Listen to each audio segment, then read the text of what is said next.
سب سے پہلے تو یہ بتائیے گا کہ ہم نے سنا ہے اس وقت ایک جسٹس صاحب نے کومنٹس دیے ہیں کہ کسی بھی صورت حکومت کو جو سپریم کورٹ کا فیصلہ ہے اس کے اوپر عمل درآمد کرنا ہے. تو عمل درآمد کیسے ممکن ہوگا؟ الیکشن ایکٹ آ گیا اور اس کے بعد تو ممکن لگتا نہیں ہے. بہت شکریہ. دیکھیے ایک بات تو بڑی واضح ہے کہ الیکشن ایکٹ میں ترامیم کرنی یا نہ کرنی یہ بات کی باتیں ہیں، لیکن جو سپریم کورٹ کا فیصلہ ہے وہ عمل درآمد کے لیے آیا ہے اور الیکشن کمیشن کے اوپر اس کی پابندی واجب نہیں، لازم ہے. آئین کا آرٹیکل 189 اور آرٹیکل 190 بہت کلیئر ہے. جو سپریم کورٹ کا فیصلہ ہے وہ تمام اداروں نے شمول وفاقی حکومت نے اس پر عمل درآمد کرنا ہے. اگر عمل درآمد نہیں کرتے ہیں تو آئین کا آرٹیکل 204 بہت ہی واضح ہے کہ جس میں توہین عدالت کا طریقہ کار دیا ہے. توہین عدالت کی پروسیڈنگ کیسے شروع ہو رہی ہیں؟ کنٹیمپٹ آف کورٹ آرڈیننس کا سیکشن 3 اگر دیکھیں تو اس کے مطابق توہین عدالت ہو چکی ہے. اور میں الیکشن کمیشن کو ایک مراسلہ لکھ چکا ہوں. کل ہی میں نے ایک مراسلہ لکھا ہے ان کو. کیا 6 اگست تک وقت تھا آپ کا، آپ نے فیصلے پر عمل درآمد، آدھے فیصلے پر انہوں نے عمل درآمد کر دیا ہے، آدھے فیصلے پر انہوں نے عمل درآمد نہیں کیا.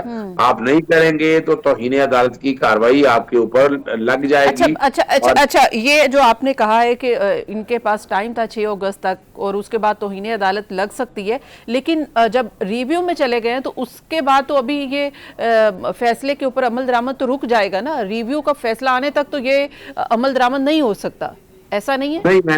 نہیں میم، یعنی حتیٰ کہ اگر اپیل تو رائٹ ہوتا ہے، حق ہوتا ہے. اگر اپیل کا بھی رائٹ ہو، یا اپیل اور ریویو میں ذرا فرق ہے.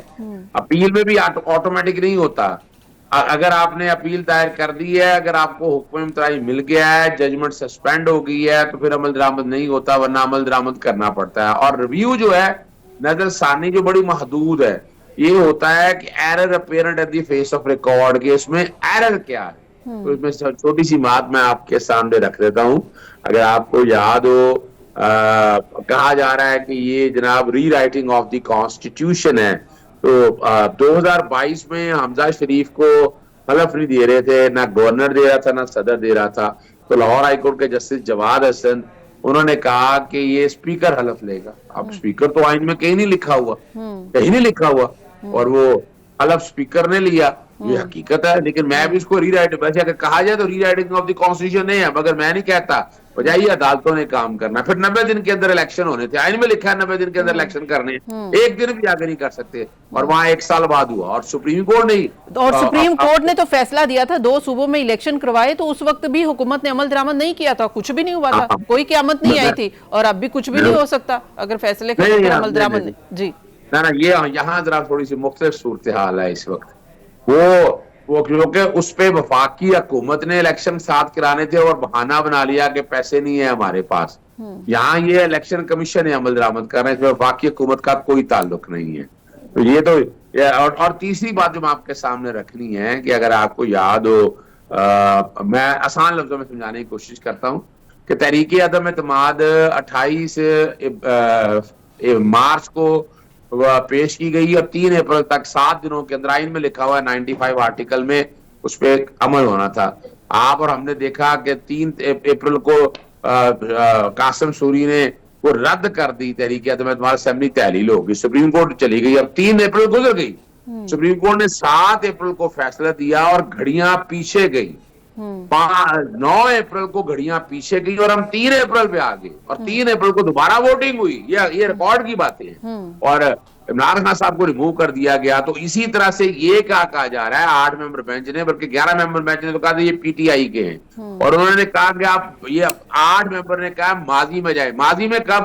جب جنوری 2024 کے اندر پاکستان تحریک انصاف کا انتخابی نشان لے لیا گیا، کاغذات نامزدگی داخل کیے گئے، لیکن الیکشن کمیشن نے اپنے تئیں سمبل نہ دیا. اب یہ کہا کہ نہیں وہ سمبل نہیں لے سکتے تھے، ان کا سمبل تھا 39 کی حد تک ہو گیا. اور باقی جو ہے 41 کا کہہ دیا کہ 15 دن. اب یہ کہہ رہے ہیں کہ انہوں نے 3 سے 15. آئین میں آرٹیکل 254 بڑا کلیئر ہے، جس طرح 90 دن میں الیکشن کا ٹائم بڑھایا تھا اسی طرح یہاں ٹائم بڑھ گیا. اس میں ایسی کیا بات ہے؟ اور عدالتوں کا اختیار موجود ہے. تو یہاں تو یہ بھی ماضی میں گئے ہیں اور میں جو جہاں تک ترامیم والا معاملہ ہے اس پہ بھی میں دو باتیں آپ کے سامنے اس کو چیلنج کر رہا ہوں. جو میں نے پٹیشن تیار کر لی ہوئی ہے ہم نے, اس میں کیا ہے کہ یہ پروسیجرل لا ہے. پروسیجر یہ ہوتا ہے کہ ایسا کرنا ہے ایسا کرنا ہے. ان کا آرٹیکل 51 اور 106 بڑا کلیئر ہے. وہ حصہ با مطابق جسا کہتا ہے کہ آپ کو وہ نشستیں دینی ہیں. تو پروسیجرل لا جو ہے نا اس کا اطلاق ماضی سے کبھی نہیں ہوتا. اور دوسرا, سپریم کورٹ کے فیصلے کی انٹرپریٹیشن آپ کر نہیں سکتے ہیں. آئین میں آپ نے ترمیم آپ کر نہیں سکتے. 2/3 اکثریت آپ کو چاہیے. تو یہ جو ہے نا یہ ترمیم اگر دیکھا جائے یہ ویسی کوشش ہے ڈیلے کرنے کی. اور وہ ڈیلے اور وجہ کیا ہے, اس کے پیچھے کیا ہے, چاہتے کیا ہے؟ چاہتے یہ ہیں کہ 2/3 اکثریت اپنا پارلیمنٹ میں آ جائے اور 2/3 اکثریت لے کر وہ چیف جسٹس جناب جسٹس قاضی فاضل صاحب کو ایکسٹینشنیں کر سکیں, کو واضح وعید ہوئے ہیں, وہ معاملہ سارا لے جائیں گے. اور یہ ہر ایک کو پتا ہے. اب تو بچہ یہ بات کرتا ہے.